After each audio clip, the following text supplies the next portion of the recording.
जय गुरुदेव नाम किसका, जय गुरुदेव नाम किसका, प्रभु का पावन नाम, प्रभु का पावन नाम। विश्व में शांति कौन लाएगा, जीवात्माओं का उद्धार कौन करेगा, जीते जी प्रभु दर्शन कौन कराएगा, आने वाली मुसीबतों से कौन बचाएगा, भाई भाई में प्रेम कौन लाएगा। जय गुरुदेव।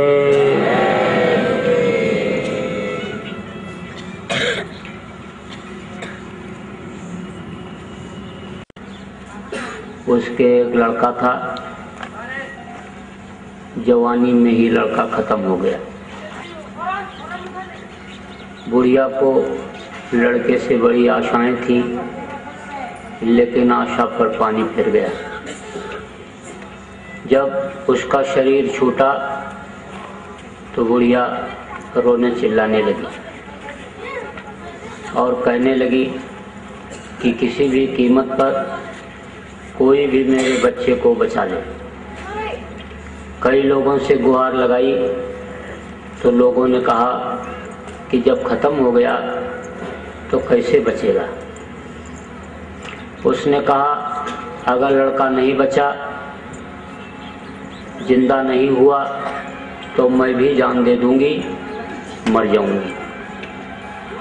फिर किसी अनुभवी आदमी ने, बुजुर्ग ने कहा कि अच्छा तुम एक काम करो, संतों में बड़ी शक्ति होती है, संत को पावर होता है, वो सब कुछ कर सकते हैं। तो वो देखो पहाड़ी पर एक महात्मा रहते हैं, उनके पास तुम जाओ, वो तुम्हारे बच्चे को जिंदा कर सकते हैं। बुढ़िया गई, महात्मा जी से कहा कि मेरे बच्चे को आप जिंदा कर दीजिए, वापस बुला लीजिए। तो उन्होंने कहा कि बच्चा तो जिंदा तब होगा कि जब मैं सरसों फूंक करके और उसके ऊपर डालूंगा। तो तुम नीचे जाओ, पहाड़ी के नीचे जो गांव है, वहाँ गांव में जाओ और वहाँ से थोड़ा सरसों मांग करके लाना। फिर मैं फूकूंगा, उसको फूक करके डालूंगा लड़के के ऊपर। बुढ़िया बोली मैं जा रही हूँ और अभी सरसों ले आती हूँ। तो जब चलने लगी तब महात्मा जी ने कहा देख ऐसे घर से लाना कि जिस घर में मौत न हुई हो। तो बोली ठीक है। तो गई तो कहा कि थोड़ा सरसों दे दीजिए। एक घर में पहुंची तो घर वालों से कहा थोड़ा सरसों दे दीजिए। सरसों क्या करोगी? लड़के को जिंदा कराऊंगी। क्या मतलब? अरे भाई सरसों से लड़का कैसे जिंदा होगा? तो बुढ़िया ने कहा महात्मा जी ने कहा है। लोग धार्मिक विचारधारा के थे, समझते थे संतों की महिमा को। बोले संतों में तो पावर होती है, वो कर सकते हैं। तो बोले अच्छा इसको ले आओ, सरसों दे दो। तब तक वो फिर पूछ बैठी, महात्मा जी की बात याद आ गई। तो पूछा ये बताओ कि आपके घर में कोई मौत तो नहीं हुई है? अरे बोले मौत कैसे नहीं हुई, अभी पिछले साल ही मौत हुई है हमारे घर में। तो बोली तो फिर नहीं चाहिए। दूसरे घर में गई तो वहां सरसों मांगा। तो वहां के भी लोगों ने यही पूछा क्या करोगी? बताया। फिर पूछा ये बताओ आपके घर में कोई मौत तो नहीं हुई है? अरे बोले अभी हमारे पिताजी की मौत हो गई पिछले साल। बोली नहीं चाहिए। तीसरे घर में गई, वहां पूछा कि मौत तो नहीं हुई है? कहा मेरी माँ खत्म हो गई। किसी ने कहा सास खत्म हो गई। वापस लौट करके आई और महात्मा जी से कहा कहा महात्मा जी ऐसा घर तो कोई नहीं मिला कि जिसमें मौत न हुई हो। तब महात्मा जी ने कहा अच्छा तू बैठ जा, अब तेरे को मैं समझाता हूँ। यह मृत्युलोक है और इस मृत्युलोक में जितने भी लोग आए सबको जाना पड़ा और यह क्रम बहुत दिनों से चला आ रहा है। तो मृत्यु तो होनी ही थी, उसका समय आ गया और लड़का चला गया, तो ये वापस अब कैसे आएगा? ये तो जो उसका विधान है उस विधान के अंतर्गत वो चला गया और जाना सबको है। तुम्हारे लिए वो कुछ दिन के लिए आया था, तुम्हारा लेन देन था, एक दूसरे का कर्जा था, वो अदा हो गया तो जाना पड़ेगा। तो ये मृत्युलोक है और मृत्युलोक में जो जो लोग आते हैं सबको जाना पड़ता है। अपने शर्मा जी आज जिनके कर्म के अवसर पर सत्संग में आप सब लोग उपस्थित हुए हैं, अपने बीच में नहीं रहे। एक रस सत्संगी थे, बहुत दिनों से उनको जानता हूँ। एक रस भगत थे और बहुत लोगों को उन्होंने सत्संगी बनाया। सबसे मुख्य चीज तो ये रही कि अपने बच्चों को, परिवार वालों को सत्संगी बनाया, सत्संगी भाव में उनको रखा कि जिसका आज लाभ आप सब लोग उनके चले जाने के बाद उनके कर्म के अवसर पर सत्संग का ले रहे हो। तो आज 2 मिनट के लिए उनके परिवार वालों के दुखी रिश्तेदारों को, उनके परिवार वालों के मन को मालिक थोड़ी शांति दें, इसके लिए थोड़ा सा आप लोग आंख बंद करके मालिक से प्रार्थना कर लीजिए कि उनके दुखी संतप्त परिवार को ये गृहस्थ आश्रम जिसमें मनुष्य रहता है, उस गृहस्थ आश्रम में गमी और खुशी का कोई भी कार्यक्रम हो तो इसी तरह से पहले के समय में लोग कार्यक्रम आयोजित करते थे और सत्संग वचन कहते सुनते थे। बहुत सी सीख लोगों को मिलती थी। लोग इस चीज को समझने लगते थे कि खाने पीने और मौज मस्ती के लिए ही नहीं ये मनुष्य शरीर मिला है, बल्कि शरीर को चलाने वाली शक्ति जिसको जीवात्मा कहा गया, इसको अपने घर पहुंचाने के लिए मिला हुआ है। नर्क में न जाना पड़े, 84 में ना आना पड़े, इसके लिए मनुष्य शरीर मिला है। तो उससे मनुष्य शरीर से कुछ काम कर लेना चाहिए, क्योंकि जितने भी लोग इस मृत्युलोक में आए वो सब छोड़ करके चले गए। जाना सबको पड़ता है। राम जैसे भगवान, कृष्ण जैसे भगवान, मीरा, पलटू, नानक, दादू, मीरा जैसे संत आए, लेकिन उनको भी छोड़ करके जाना पड़ा। जितने भी संत इस धरती पर आए उन्होंने जीवों को अपनाया, रास्ता बताया, रास्ते पर चलाया और अगर कमजोर पड़े तो उंगली पकड़कर मंजिल तक भी पहुंचा दिया। किसी ने 7 को पकड़ा, किसी ने 5 को पकड़ा, किसी ने 10 को पकड़ा। इस तरह से जीवों को पकड़ करके निज घर पहुंचाया। उन्हीं में से एक नानक देव जी भी थे। 7 जीवों को उन्होंने पकड़ा। एक का कर्म खराब हो गया जिससे उसको नर्क जाना पड़ा, तो नर्क में गए उसको निकालने के लिए। और जब नर्क में पहुंचे तो बोले कि निकल चल, मैं तुझको निकालने के लिए आया हूँ।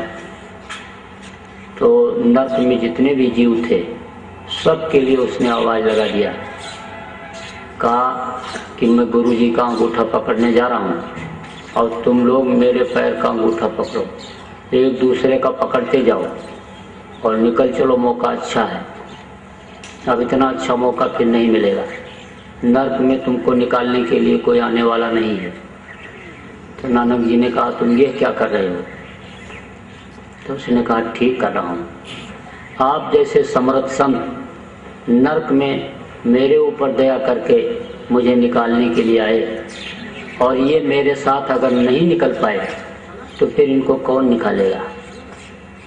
तो नानक जाए अंगूठा बोरा और सब जीवन का किया निवेड़ा, सबको पार कर दिया उन्होंने। एक बार पूरा नर्क नानक देव जी महाराज के समय पर पूरा खाली हो गया था, लेकिन मृतलोक में थे और मनुष्य शरीर में थे, तो उनको भी छोड़ करके जाना पड़ा।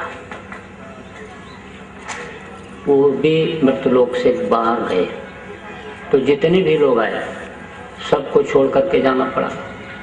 तो जब ऐसे ऐसे बलवान कि जिनके सामने वरुण कुबेर सुरेश समीर रण समुद्र काव नदीरा बड़े बड़े देवता नहीं ठहरते थे, उनको भी खाली करना पड़ा।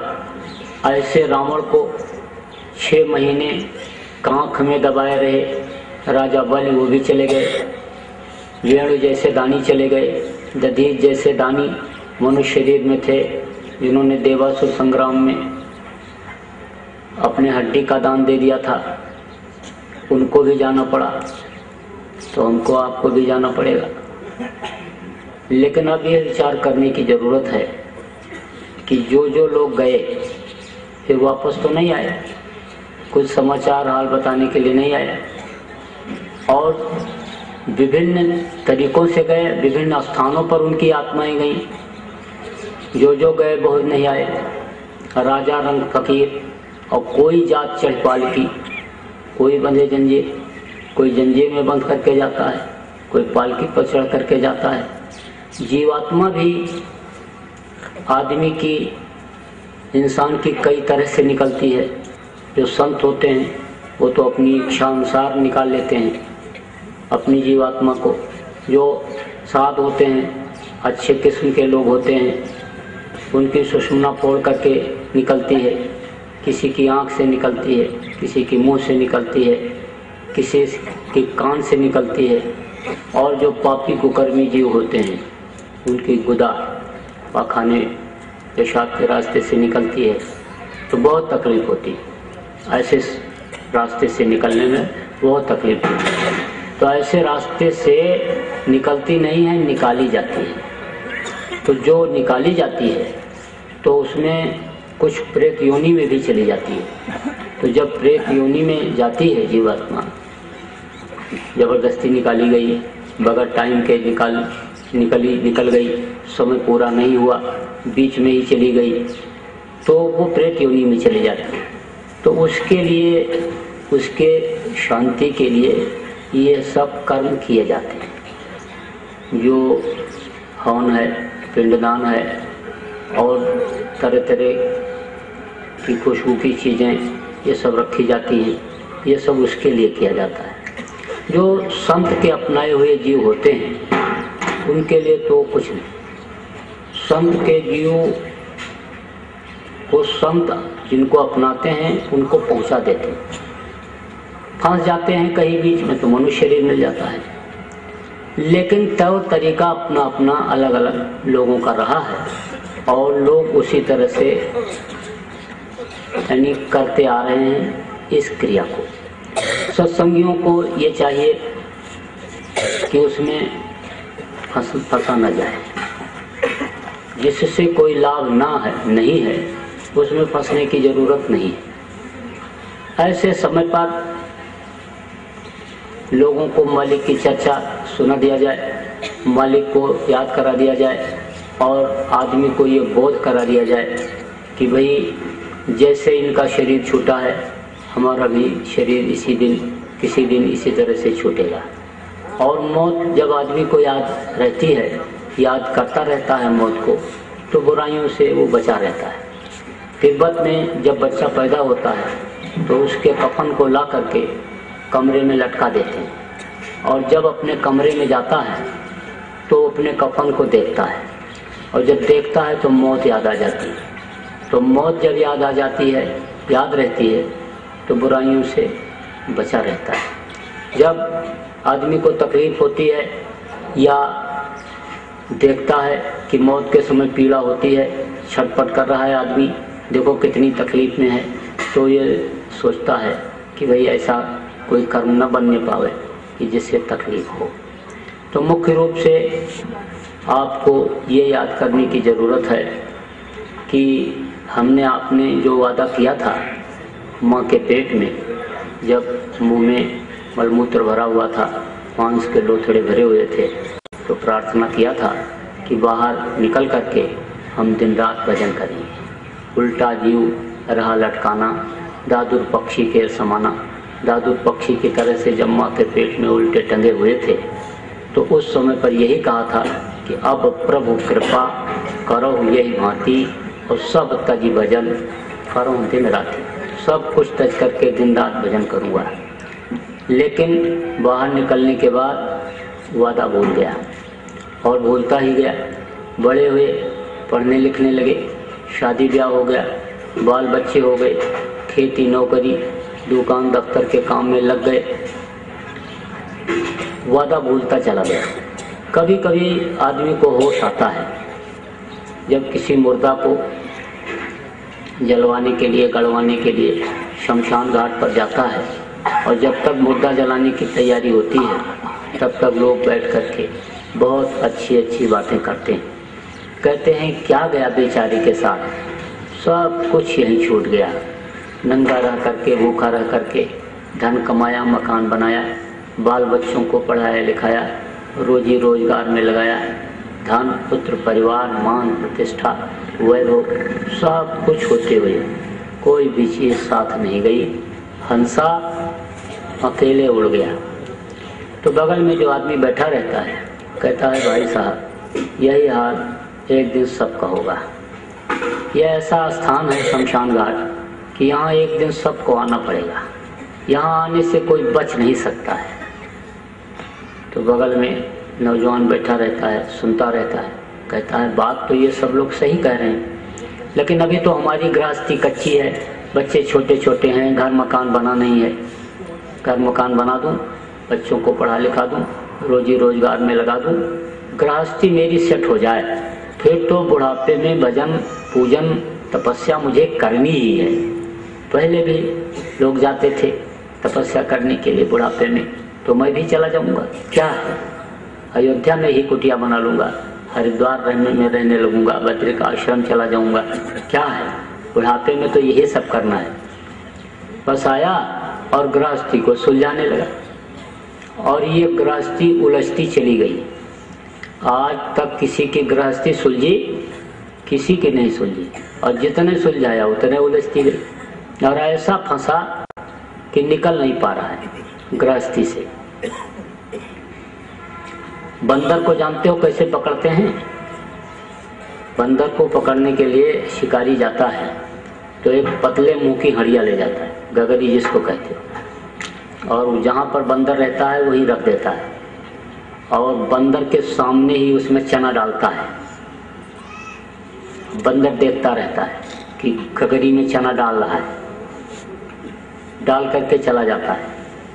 बंदर समझ जाता है कि चना डाल करके चला गया, अब मौका अच्छा है खाने के लिए, तो जाता है उसी घड़े में हाथ डाल देता है बंदर, और चना पकड़ता है मुट्ठी में। तो जब हाथ डाला था तब तो हाथ पतला था, अब जब चना पकड़ा तो मोटा हो गया। अब निकालने की जब कोशिश करता है तो निकलता नहीं, ऊपर नीचे करता रहता, छू छू छू छू बोलता रहता है, लेकिन निकल नहीं पाता है। अगर चना छोड़ दे तब तो हाथ निकल आवे, लेकिन चना के लालच में हाथ नहीं निकाल पा रहा है। शिकारी भी समझ जाता है कि अब ये छोड़ेगा नहीं चना, चने को पकड़ लिया है, लालच में आ गया ये, तो चलता है धीरे धीरे वहां से।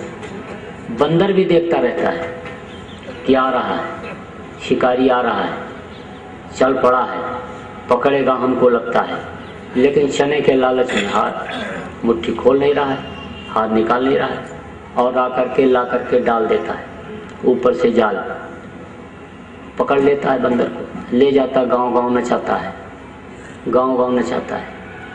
इंसान देख रहा है कि बाल पकने लग गए, जोरियां पड़ने लग गई, उम्र इतनी हो रही है, लेकिन गृहस्थी से निकल नहीं पा रहा है, नहीं छोड़ पा रहा है, उसमें समय नहीं निकाल पा रहा है, तो फंस जाता है गृहस्थी, और इसी में समय निकल जाता है। जवानी निकल गई जिसमें कुछ हो सकता है, और ना चाहते हुए आ गई बुढ़ापा, बुढ़ापे में भी कुछ नहीं हो पाता, तो बस समय पूरा हो गया। क्योंकि जितने भी लोग आए सबका समय पूरा हुआ, तो समय तो पूरा ही होना है, और जब समय पूरा होगा तो आएंगे यमराज के दूत, अच्छे कर्म जब नहीं बन पाएंगे तो खाली कराने के लिए आएंगे, और फिर जब उनके भयंकर रूप को जीव देखता है तो रोता चिल्लाता है, काका चाचा नाना पुकारता है, लेकिन उस समय कोई मददगार नहीं होता। जवान लड़का खड़ा रहता, रिश्तेदार खड़े रहते, पड़ोस के लोग खड़े रहते हैं, मदद नहीं कर सकते। तो यमराज के दूत बांधते हैं इस जीवात्मा को, कांटेदार तार में बांधते हैं, और ऐसे रास्ते से ले जाते हैं कि ना रास्ते में कोई तालाब है, न कोई पोखरा है, न कोई बावली है कि जहाँ पर यह जीव आराम कर सके। तपते हुए तवे जैसी जमीन पर से, खौलते हुए बालू पर से, खींचते घसीटते हुए ले जाते हैं। डांस, मच्छर, मक्खी सब मिलते हैं, जिनको लोग मार करके खा जाते हैं, ऐसे जानवर भी बदला लेने के लिए वहाँ मिलते हैं। दांत से नोच लेते, पंजा मार देते हैं, लहू लसान, खून से लथपथ जीवात्मा यमराज के सामने पहुंचती है। यमराज के दूत ले जाकर के पेश करते हैं। तब यमराज पूछता है कि तुमने ऐसा पाप क्यों किया जिससे तुमको यहाँ आना पड़ा? तो वो कहता हम तो कोई पाप किए ही नहीं, क्योंकि परसों किए थे कल भूल गए, और कल किए थे आज भूल गए, और आज कर रहे कल भूल जाएंगे। भूलने की एक आदत बन गई। तो वो तो कहता हमने कभी कुछ किया ही नहीं। लेकिन कबीर साहब ने कहा कि साजन से चोरी नहीं चली। जब पैदा हुए उसी समय दोनों कंधों पर दो दूत उस मालिक ने बैठा दिया, एक अच्छा लिखता है और एक बुरा। जैसे समय पूरा हो जाता ये अपना कागज, अपनी फाइल ले जा करके पेश कर देते हैं, फिर वो उसी आधार पर सजा बोल देता है, ले जाओ इनको नरकों में डालो। काटे जाते, सड़ाए जाते, गलाए जाते, तपाए जाते, काटते हैं और फिर जोड़ते हैं, फिर काटते हैं। आपका हाथ यहाँ से काट दिया जाए तो पंजा अलग हो गया, तो उंगलियों को काटोगे तो दर्द नहीं होगा, लेकिन काटने के बाद जोड़ा जाए और फिर काटा जाए तो फिर उतना ही दर्द होगा। तो काटते हैं, फिर जोड़ते हैं, फिर काटते हैं, फिर जोड़ते हैं। करोड़ों वर्ष तक नरकों में रहना पड़ता है। 22 प्रकार के नरक हैं और उनमें करोड़ों वर्ष रहना पड़ता है। 4 युग है, सतयुग, त्रेता, द्वापर और कलयुग। ये चारों युग जब बीत जाते हैं तब एक चौकड़ी होती है, और 72 बार जब चौकड़ी बीतती है तब एक मनवंतर होता है, और 14 मनवंतर जब बीत जाता है तब एक कल्प होता है। एक एक कल्प, एक एक नरक में कर्म के अनुसार रहना पड़ता है। उसके बाद वहाँ से जब छुटकारा मिला तो कुत्ता के शरीर में, बिल्ली के शरीर में, कीड़े मकोड़ों के शरीर में, सांप, गोजर, बिच्छू के शरीर में यही जीवात्मा डाली जाती है। जान बचाते इधर उधर फिरते रहते हैं। उसके बाद जब वहाँ से छुटकारा मिला तब 9 महीने के लिए माँ के पेट में लटकना पड़ता है, क्योंकि बच्चा तैयार होने में 9 महीना लगता है। इन्हीं दोनों आंखों के पीछे चतुर्संताकरण 4 दल कमल है, उसके पीछे 6 दल कमल है, मृत्यु कमल जिसको कहते हैं। तो वहाँ पर मृत्यु कमल में 6 तरह की शक्तियाँ काम करती हैं, जन्म, अस्त, परिणामी, वृद्ध, क्षीण और मृत्यु। तो इनका अलग अलग काम है। इन्हीं शक्तियों से बच्चा बनता है और बाहर निकलता है। तो जन्म शक्ति का काम क्या होता है? रज और बीज को मिला करके एक रहम कहलाता, अंदर में बर्तन कह लो माँ के पेट में, तो रहम कहलाता है। तो रज और बीज को वो खींच करके उसमें इकट्ठा कर देती है जन्म शक्ति। जन्म वृद्ध, जन्म अस्त। अस्त का काम क्या होता है, उसको अलग अलग हिस्से में बांट देता है। और वृद्ध परिणामी शक्ति का काम होता है उसके ऊपर झिल्ली पर्दा लगा देना। और वृद्ध शक्ति का काम होता है उसको सूज को बढ़ा देना, पवन के जरिए, हवा के जरिए बढ़ता है पेट में। और वृद्ध और मृत्यु यानी क्षीण का काम होता है अंग बना देना। अब इनमें से जो शक्ति कुछ कम रह जाती है उसमें अंग विहीन हो जाता है। किसी का पंजा नहीं, इतना ही हाथ बना, किसी का पैर लंगड़ा रह गया, किसी की कोई शक्ति जब बढ़ाने वाली बढ़ गई तो हाथ में 5 उंगली की जगह 6 उंगली हो गई, कान एक और इधर निकल आता है। और मृत्यु शक्ति का काम होता है माँ के पेट से बच्चे को बाहर निकाल देना। तो इस तरह से ये शक्तियां होती हैं और 9 महीने में ये पिंड फिर बच्चा फिर तैयार होकर के माँ के पेट से बाहर निकलता है। तो बाहर निकले, 9 महीना वहां रहे और फिर उसके बाद फिर बाहर निकले। तो जन्मत मरत दूसरा दुख हुई। जन्मते वक्त और मरते वक्त भी तकलीफ बहुत होती है। तो जन्मते वक्त की तकलीफ झेला, मनुष्य शरीर मिला, लेकिन सदगुरु नहीं मिले, रास्ता बताने वाले नहीं मिले, तो अपने घर अभी तक पहुंचे ही नहीं पाए। क्योंकि ये मिट्टी और पत्थर का घर ये अपना घर नहीं। अपना घर अगर ये होने को होता तो बाप दादा यही कहते कहते न चले गए होते कि ये घर मेरा, ये घर मेरा, ये घर मेरा। ये अपना घर नहीं, अपना वतन, अपना घर अपने से बहुत दूर हो गया। और अपना घर जहाँ पर है वहाँ कोई गंदगी नहीं, कोई नापदान नहीं बहता, कोई नाली नहीं बहता। वहाँ तो सुंदरता ही सुंदरता है, खुशबू ही खुशबू है, आनंद ही आनंद है। जमीन नहीं है लेकिन महल बने हुए हैं, मणियों मोतियों से जड़ित वो महल दिखाई पड़ते हैं, कंगोरे दिखाई पड़ते हैं। वो अपना घर, अपना देश छोड़े हुए बहुत दिन हो गया। और जब से इस मृत्युलोक में आए, इस काल भगवान के देश में आए, तब से अभी तक वापस पहुंच नहीं पाए। तो गुरु महाराज ने, बाबा जय गुरुदेव जी महाराज ने यही तो कहा कितने करोड़ वर्ष बीत गए, कितने सतयुग, त्रेता, द्वापर, कलयुग युग बीत गए और अभी तक तुम अपने घर नहीं पहुंच पाए। तो अब चेत जाओ, अपने घर चलने के लिए अब चेत जाओ, क्योंकि दोबारा ये मनुष्य शरीर तुमको फिर मिलने वाला भी नहीं। और मनुष्य शरीर अगर नहीं मिला तो और किसी पशु या पक्षी के शरीर में, किसी जानवर के शरीर में से ऐसा कोई रास्ता नहीं गया है कि जिससे अपने घर तुम पहुंच पाओगे। यहाँ तक कि देवी देवताओं के शरीर से भी ऐसा कोई रास्ता नहीं गया हुआ है कि जिससे स्वर्ग और वैकुंठ के ऊपर ब्रह्म, पारब्रह्म, काल, महाकाल लोक हैं, उनमें वे जा सकें, अपने वतन, अपने मालिक के पास पहुंच सकें। उनका समय निश्चित है, उनकी सीमा निश्चित है। जब उनका समय पूरा हो जाता है तो उनको नीचे इसी मृत्युलोक में आना पड़ता है। संत क्या करते हैं, जीवों पर जब दया करते हैं और दया की दृष्टि सदगुरु जब अपने अपनाने वाले जीवों पर डालते हैं तो कर्मों को नष्ट करते हैं। अच्छे और बुरे दोनों कर्म ये जीव को पार नहीं करने देते हैं। आपने किसी को रोटी खिलाया, पानी पिला दिया, दवा खिला दिया, किसी का इलाज करा दिया, बच्चे की फीस दे दी, शादी ब्याह करा दिया, समय से लड़की की शादी करा दिया, तो क्या बना? पुण्य बना। तो पुण्य बनेगा तो कहाँ जाओगे शरीर छूटने के बाद? स्वर्ग और वैकुंठ में। लेकिन जैसे समय पूरा होगा, इतने समय के लिए, जितने समय के लिए आपका पुण्य बना हुआ है, उतने समय के लिए स्वर्ग और वैकुंठ में जैसे जाओगे वो पूरा हो जाएगा, वैसे फिर तुमको नीचे मृत्युलोक में भेज देना पड़ेगा, उतर जाना पड़ेगा, उतर आना पड़ेगा। थोड़ी छीड़े मृत्युलोक है।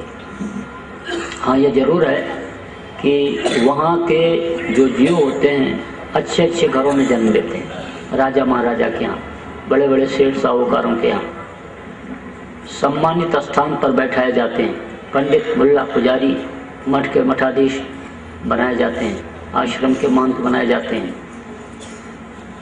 और पाप अगर बना तो नरक में जाना पड़ेगा। तो ये दोनों बाधक होते हैं। तो इसीलिए पाप पुण्य जब दोनों नाशे और तब पावे ममपुर वासे, तो वो दोनों को नष्ट करते हैं। तो देवता भी तरसते हैं इस मनुष्य शरीर के लिए, क्योंकि उनके अंदर रास्ता ही नहीं है ऐसा। नर समान नहीं कौनो देही, और जीव चराचर जाचते हैं। चर और अचर के जितने भी जीव हैं सब इस मनुष्य शरीर के लिए प्रार्थना करते रहते हैं कि थोड़े समय के लिए भी हमको मनुष्य शरीर मिल जाता तो हम अपना काम बना लेते। तो यह साधना का घर है, पूजा का यह मंदिर है। साधन धाम मोक्ष का द्वारा, अब पाई न जे परलोक समारा, सो परत दुख पावई, सिर दुन दुन पछताएं और कालें कर्म ईश्वरें मिथ्या दोष लगाएं। पूजा का घर है, इन्हीं दोनों आंखों के बीच से रास्ता गया हुआ है। गुरु महाराज बाबा जय गुरुदेव जी महाराज ने तो बताया ही, लेकिन और लोगों ने भी बताया। कहा ऐन के अधर दो चश्म के बीच, ऐन माने ये चेहरा, ऐन के अधर दो चश्म के बीच, चश्म माने आंखें, आंखों के बीच में खशम को खोज, खशम माने पथ, परमात्मा की तलाश कर, जहाँ झलक तारा, जहाँ तारा झलकता है। ऋषि मुनियों ने कहा कि अंदर में प्रकाश है। हजरत मोहम्मद साहब ने कहा अंदर में रोशनी है। ईसा मसीह ने भी कहा if thine eye be single thy whole body shall be full of light. लोगों ने अनुभव भी किया, देखा भी। अगर देखा ना होता तो ब्रह्मानंद कैसे लिखते? ब्रह्मानंद ने कहा कि अचरज देखा भारी साधो, अचरज देखा भारी रे, गगन बीच अमृत का कुआं, झरे सदा सुखकारी रे, पंग पुरुष चढ़े बिन सीढ़ी, पीवे भर भर जारी रे, अचरज देखा भारी साधो, अचरज देखा भारी रे। बिना भूमि एक महल बना है, तामे ज्योत अपारी, कोई हाइड्रोजन ट्यूबलाइट गैस बत्ती नहीं जल रही, लेकिन जर्रे जर्रे में रोशनी है। मकान में हर जगह पर प्रकाश, हर जगह पर रोशनी है। अंधा देख देख सुख पावे, बात बतावे सारी रे। आंख को बंद किया तो अंधे हो गए, लेकिन इन बाहरी आंखों को बंद करने पर अंतर में उजाला होता है और उस प्रकाश से वो चीज दिखाई पड़ती है। उन्होंने इस चीज को लिखा, अचरज देखा भारी साधो, अचरज देखा भारी रे, बिना भूमि एक महल बना है, तामे ज्योति पारी रे। कहा गगन बीच अमृत का कुआं। उन्होंने कहा कि गगन के बीच में अमृत का कुआं है, जहां से अमृत की बरसात 24 घंटे होती रहती है। अब आप कहोगे कि अमृत की बरसात जब 24 घंटे होती रहती है तो हम उस अमृत की बरसात को पी करके अमर क्यों नहीं हो जा रहे? उस अमृत जल को पी करके अमर लोक को क्यों नहीं पा रहे? हमारी जीवात्मा अमर क्यों नहीं हो जा रही? तो उसका कारण है, कारण यह है कि इस जीवात्मा का मुंह नीचे की तरफ हो गया, नीचे की तरफ हो गया। तो जैसे आप लोग अंग्रेजी पढ़े लिखे बहुत से लोग बैठे हो, तो DOG डॉग, डॉग माने कुत्ता, और पलट के पढ़ो उधर से इधर से तो GOD गाड, गाड माने परमात्मा। इधर से पढ़ोगे तो DOG डॉग, डॉग माने कुत्ता। तो कुत्ते को कोई ज्ञान नहीं, कोई विवेक नहीं, कोई बुद्धि नहीं। कुत्ते को तो सिखाया जाता है, गेंद फेंकते हैं और कहते हैं कि ले आ। कोई दूसरा कुत्ता जा रहा होता है, बिल्ली जा रही होती है, तो उसको कहते दौड़ दौड़ दौड़ दौड़ उस तरह से, या बुलाते हैं आजा रोटी खा ले, तब आता है। उसको ज्ञान कराया जाता है, ज्ञान होता नहीं, उसकी आदत डाली जाती है। तो इसी तरह से ये जीवात्मा, इसका मुंह जब नीचे की तरफ हो गया इस समय कलयुग में, तो ये अपनी ताकत को भूल गई, इसमें कोई शक्ति नहीं रही। अगर इसको घुमा दिया जाए उल्टा, जैसे कहा गया DOG डॉग और GOD गाड, उधर से पढ़ो, तो अगर घुमा दो इधर नीचे की तरफ से, उस मालिक की तरफ लगा दो उधर, तो सोए जाने ते देव जनाई, और जानत तुम्हें हो जाए। परमात्मा की पूरी शक्ति इस जीवात्मा में आ जाती है, पूरी ताकत इस जीवात्मा में आ जाती है जब उस मालिक की थोड़ी सी झलक मिल जाती है, गर्मी ठंडी मिल जाती है। बड़े बड़े देवी देवताओं की यह रचना कर सकती है, स्वर्ग वैकुंठ ये जीवात्मा बना सकती है, अनपिंड ब्रह्मांड बना सकती है। इसमें इस जीवात्मा में इतनी शक्ति आ जाती है उस मालिक के मिलने पर। इसीलिए तो पहले लोग जीवात्मा के लिए ही काम करते थे, पहले जीवात्मा को ही जगाने का काम करते थे, और जब ये जग जाती थी तो दुनिया की चीजों के लिए जो आज आदमी दौड़ रहा है उस समय पर नहीं दौड़ता था। फिर तो जो इच्छा की नहीं मनमानी, और हरि प्रताप का दुर्लभ नहीं। जिस चीज की आदमी इच्छा करता था उसकी वो इच्छा पूरी हो जाती थी। काश्तकार अपने खेत में खड़ा होकर के हाथ जोड़ करके पानी मांगता था, बादल बरस जाते थे। सती सावित्री ने पति के प्राण को वापस ले लिया था। सती अनुसुईया ने ब्रह्मा विष्णु महेश को छोटा छोटा बच्चा बना दिया था। वीर तरकश से तीर निकाल करके धनुष पे चढ़ा करके मारता और दुश्मन को मार करके तरकश में तीर फिर आ जाती थी। जब महाभारत शुरू होने को हुआ तो कृष्ण भगवान जायजा ले रहे थे कौन कौन वीर आए हैं और किनके पास क्या क्या हथियार हैं। तो देखते हुए जा रहे थे तो पीपल के पेड़ के नीचे उनको एक आदमी खड़ा दिखाई पड़ा। तो उसके पास गए, पूछे तू कौन है? बोला बब्रवाहन। किस लिए आया है? लड़ाई लड़ने आया। लड़ाई लड़ने? तो तेरे पास कोई हथियार तो दिखाई नहीं पड़ रहा, तो लड़ाई कैसे लड़ेगा? तो उसके पास 3 तीर था, 3 बाण निकाला और कहा ये मेरे हथियार हैं। तो कृष्ण ने कहा इतना बड़ा महाभारत तू केवल 3 तीर से लड़ेगा? अरे बोला एक एक तीर मेरे कमाल दिखाएंगे। अच्छा क्या कमाल दिखाएंगे? तो उसने कहा देखो मैं एक तीर ये निकाल रहा हूं और इसको अभी धनुष पे चढ़ा करके छोड़ता हूं। पीपल के पेड़ के ऊपर जितने भी पत्ते हैं वो सब को नत्थी करेगा और बींध करके फिर आएगा। जमीन पर जितने पड़े हुए पत्ते हैं सूखे गीले सब को नत्थी करके और फिर मेरे पास आ जाएगा। तो बोले अच्छा ठीक है छोड़। तो छोड़ा उसने बाण। तो कृष्ण ने क्या किया, एक पत्ता तो ले लिया मुट्ठी में और दूसरे पत्ते को पैर से दबा दिया। अब जब उसने बाण छोड़ा तो वो बाण गया सारे पत्तों को नत्थी कर लिया, लगे हुए पत्तों को, और फिर नीचे जमीन पर आया, पड़े हुए पत्तों को नत्थी किया और नत्थी करके कृष्ण के पैर की तरफ बढ़ा। तब बब्रवाहन ने कहा पैर हटाओ नहीं तो पैर जख्मी हो जाएगा। तो पैर हटाया, उस पत्ते को नत्थी किया, फिर हाथ की तरफ बढ़ा। तब उसने कहा मुट्ठी खोलो नहीं तो हाथ भी जाएगा। तो उस पत्ते को भी नत्थी किया और नत्थी करके और फिर उसके तरकश में आ गया। तो कृष्ण ने कहा कि ये तो बहादुर है और इसके पास हथियार भी बड़े चोखे हैं। तो पूछा, कहा अच्छा ये बता कि तू लड़ेगा किसकी तरफ से? तब बब्रवाहन ने कहा कि जो हारेगा उसी की तरफ से लड़ूंगा। तो कृष्ण ने कहा फिर तो लड़ाई बड़ी लंबी हो जाएगी, क्योंकि हारेंगे कौरव और ये कौरवों की तरफ लड़ेगा, तो हम और ये दोनों आमने सामने हो जाएंगे और लड़ाई लंबी हो जाएगी। तो उन्होंने नीति का प्रयोग किया। तो उससे कहा अच्छा ये बता कि तेरे अंदर और कोई विशेषता है? उसने कहा विशेषता क्या, कुछ नहीं, मेरे विशेषता क्या? अरे भाई तू कुछ और बता अपने बारे में। तो उसने कहा मैं दानी हूँ। क्या चीज दान करता है? अरे मेरे पास कोई चीज रहती है, कोई मांगता है तो मैं दे देता हूँ। तो कृष्ण भगवान ने कहा तू मुझे भी देगा? आपको भी दे दूंगा। अरे मुझे भी देगा? दे दूंगा। अरे भाई तू मुझे भी दान देगा? हाँ हाँ बाबा दे दूंगा, मांगो तो, क्या मांग रहे हो? तो कृष्ण ने कहा तू अपना सिर मुझे दान में दे दे। तो उसने कहा ठीक है, वादा किया है, कह दिया है तो दे दूंगा, लेकिन एक वरदान मुझे दीजिए, मैं महाभारत देख लूँ, क्योंकि मैं महाभारत देखने के लिए यहाँ पर आया हूँ। तो उसका सिर काट करके वहाँ पहाड़ के ऊपर रखवा दिया था। जब महाभारत खत्म हुआ तो भीम ने कहा मैंने मारा, नकुल ने कहा मैंने मारा, सहदेव ने कहा मैंने मारा। तो कृष्ण ने कहा मारा किसने? जो पूरा महाभारत देखा होगा वो बताएगा। तो ये हुआ कि भाई पूरा महाभारत देखा किसने? तो बताया कि देखा बब्रवाहन ने, उसने वरदान मांगा था महाभारत देखने के लिए, तो उसके पास ले गए। तो उससे कृष्ण भगवान ने कहा ये बता कि तूने महाभारत देखा? पूरा देखा, हर पल हर क्षण देखा, जब तक महाभारत होता रहा मैं पलक भी नहीं दबाया, क्योंकि मैंने वरदान मांगा था महाभारत देखने के लिए।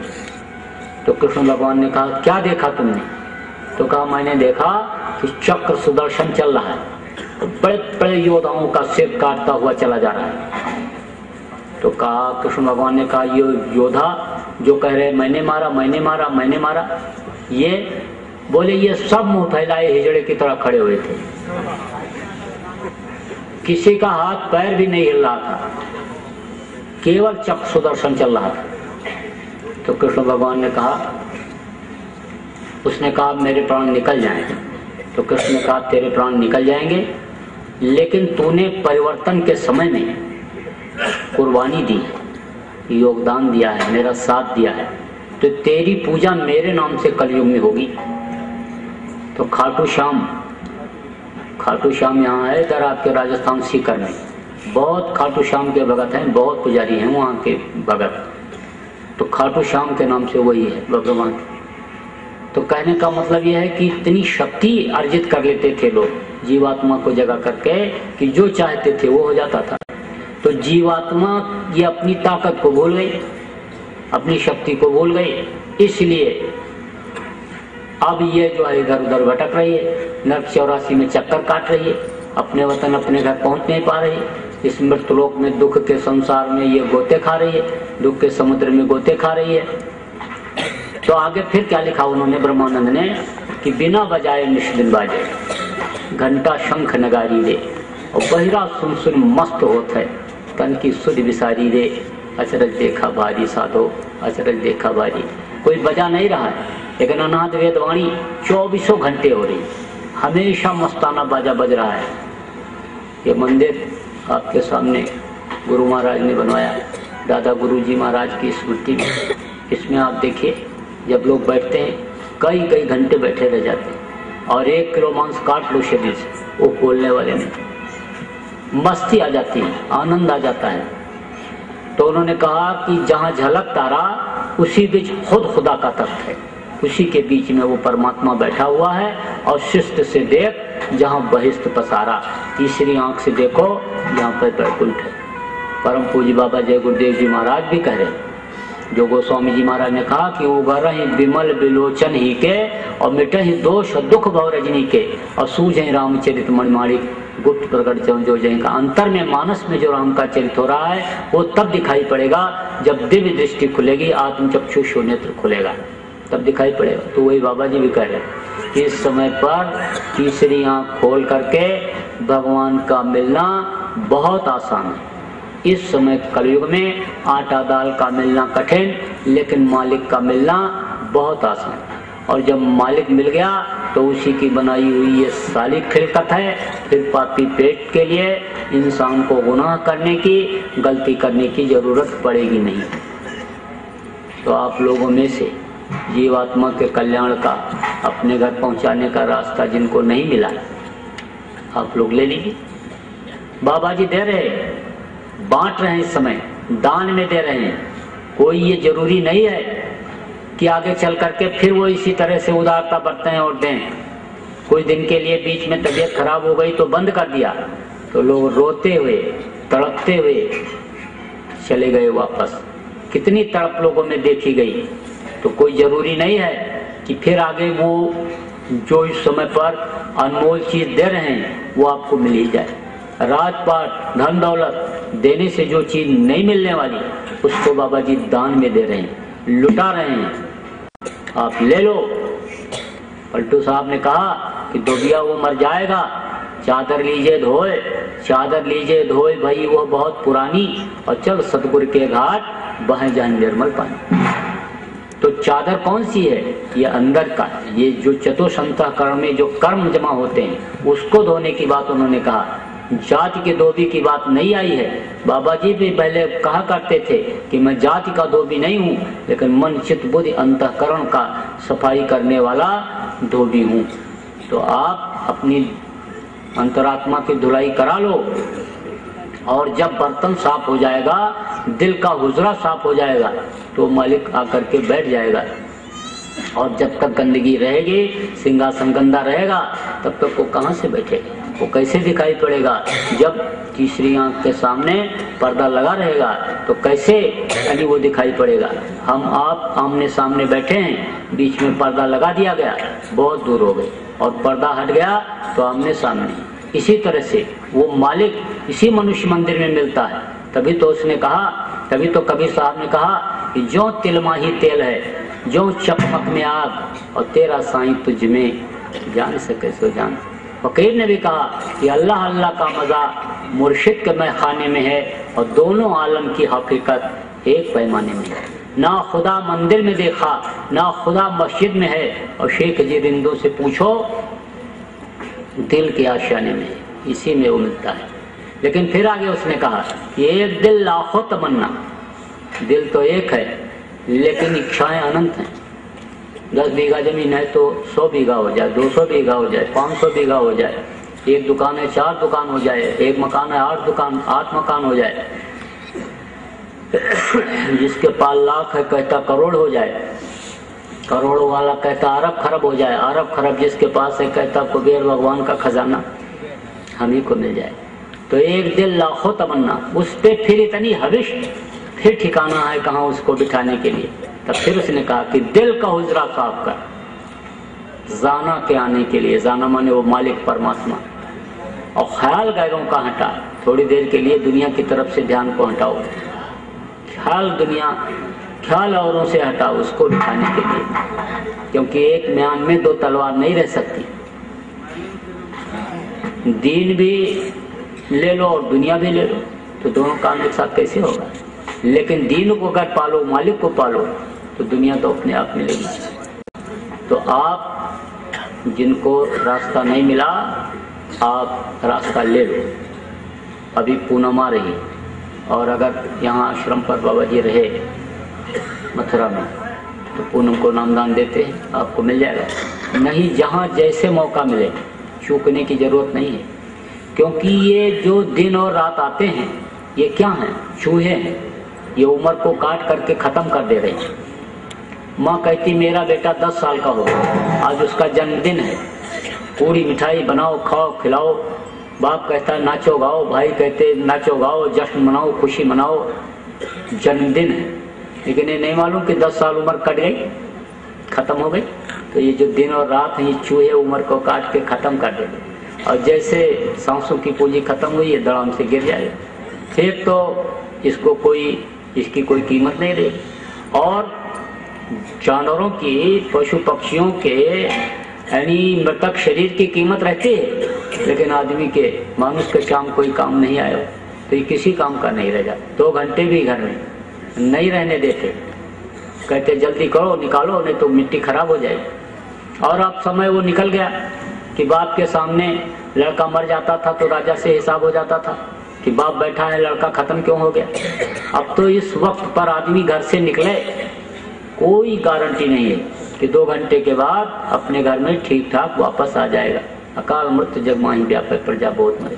तो ऐसे समय में आत्मा के लिए कुछ करना जरूरी है। और आप लोग, जिनको बहुत से लोगों को नामदान मिल गया, आप लोग भजन करो, नियमित रूप से करो। जो गुरु महाराज ने कहा 1 घंटा सुबह अपने अपने घरों में समय निकालो, तो आप नियमित रूप से समय निकालो, और शाम के समय एक जगह इकट्ठा हो जाओ। गांव में, मोहल्ले में, किसी दिन किसी के यहाँ, दूसरे दिन दूसरे के यहाँ, तीसरे दिन तीसरे के यहाँ इकट्ठा हो गए, और वहाँ एक प्रार्थना बोले और आधा घंटा ध्यान, आधा घंटा भजन कर लिया।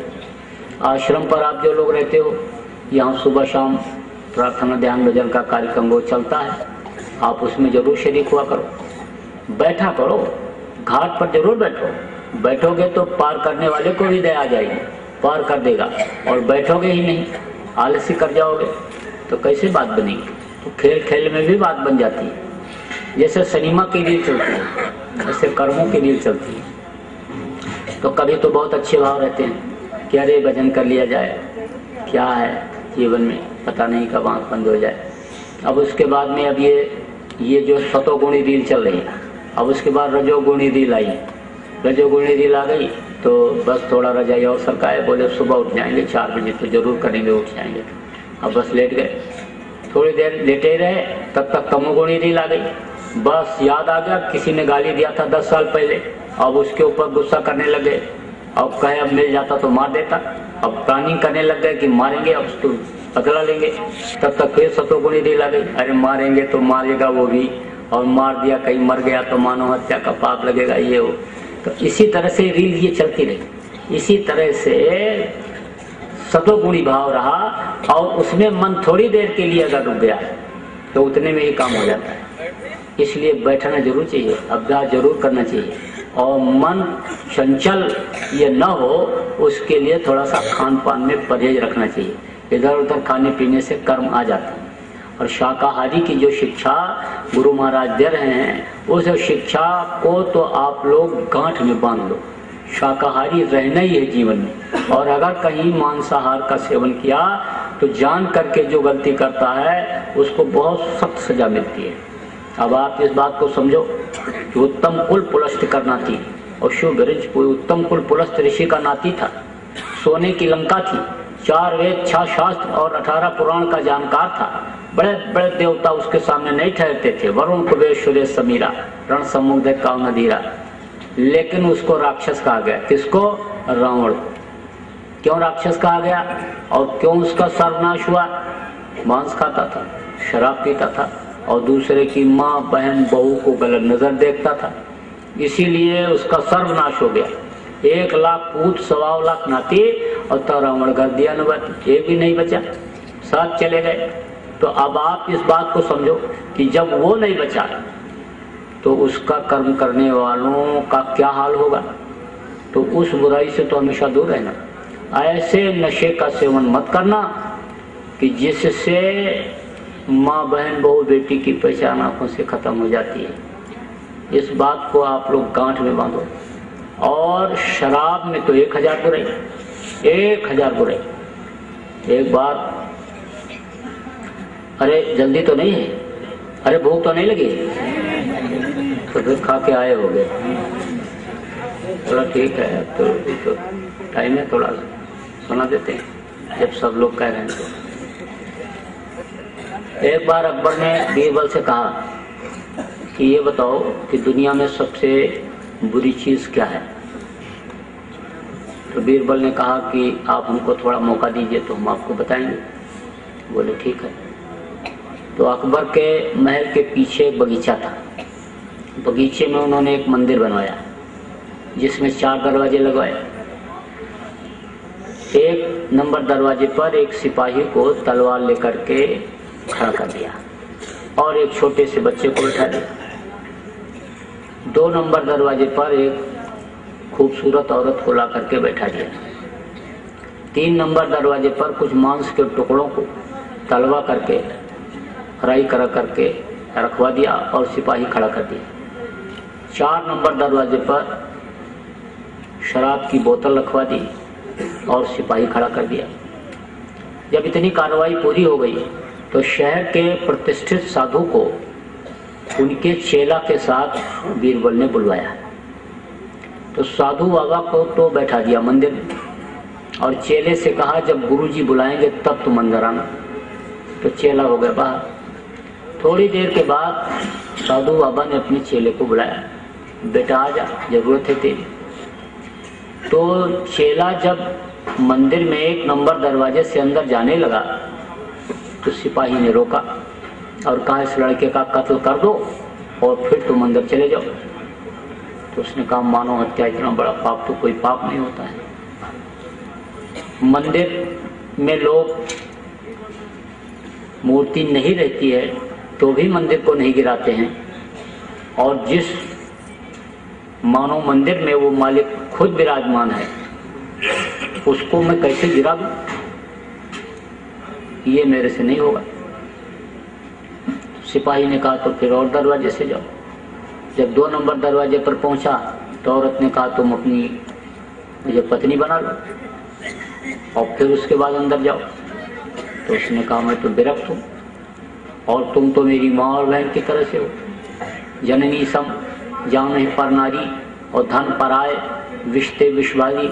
दूसरे का धन जहर से भी जहर होता है और दूसरे की माँ बहन अपनी माँ और बहन की तरह से हो, और मैं तो ये काम कैसे कर सकता हूँ, ये नहीं होगा। तो उस औरत ने कहा तो फिर और दरवाजे हैं, इसमें जाना है तो और किसी दरवाजे से जाओ।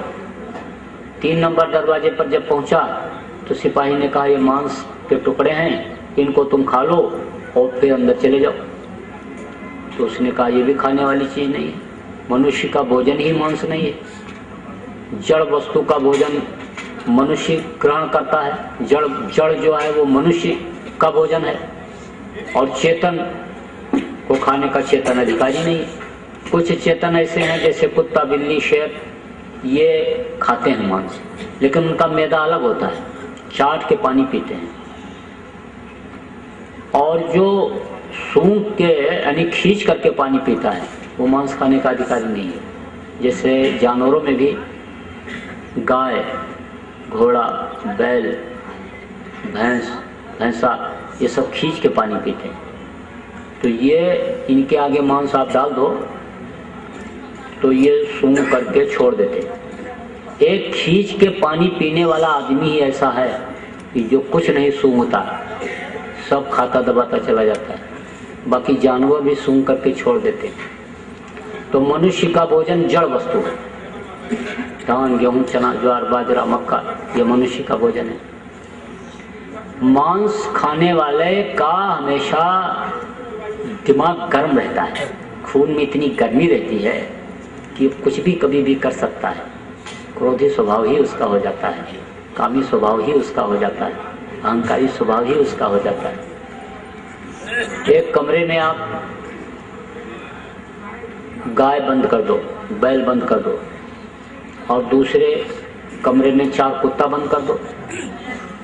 जिसमें 4 बैल आपने बंद किया, गाय बंद किया, उसमें आप चारा डाल दो, तो रात भर चारा खाएंगे, वो जुगाली करेंगे, गोबर करेंगे, आराम से बैठे रहेंगे, और सुबह जब दरवाजा खोलोगे तो आराम से निकल जाएंगे। लेकिन जिसमें आपने कुत्ता बंद किया उसमें बढ़िया से बढ़िया खाना आप डाल दो, तो उसको अच्छा से अच्छा खाना खाएंगे भी, और रात भर झों झों करेंगे, और सुबह जब दरवाजा खोलोगे तो किसी का पैर कटा रहेगा, किसी पूंछ कटी रहेगी, किसी कान कटा रहेगा, नोचेंगे एक दूसरे को गर्मी से। तो मांस मनुष्य का भोजन नहीं ग्रहण करना चाहिए। तो उसने कहा ये मनुष्य का भोजन नहीं है, इसको मैं नहीं खाऊंगा। तो सिपाही ने कहा तो फिर जो मांस खाएगा वही मंदिर में अंदर जाएगा इस दरवाजे से, और अगर तुमको जाना है तो कोई और रास्ता खोजो। अब केवल 4 नंबर दरवाजा बचा था। तो 4 नंबर दरवाजे पर जब पहुंचा तो सिपाही ने कहा शराब पी लो और फिर तुम अंदर चले जाओ। तो उसने कहा शराब? मुसलमानों की किताबों में लिखा है कि एक कतरा भी शराब का अगर जिस्म पर पड़ जाए तो उसको काट करके फेंक देना चाहिए। जो ऐसा नहीं करता वो शरीयत और इस्लाम दोनों से गिर जाता है। लेकिन हिंदुओं के यहाँ लिखा है कि खूब पियो, लिखा है कि गंगा जल कट बारुण जाना और तदप न संत करें ते पाना। गंगा जल जैसे जल में चाहे शराब बनाया गया तो नहीं पीना चाहिए। शिष्ट लोग नहीं पीते, अच्छे लोग, सज्जन लोग नहीं पीते हैं। तो उसने कहा शराब पीने वाली चीज नहीं है, इसको मैं नहीं पीऊंगा। तो बोला कि तो जो शराब पिएगा वही अंदर जाएगा।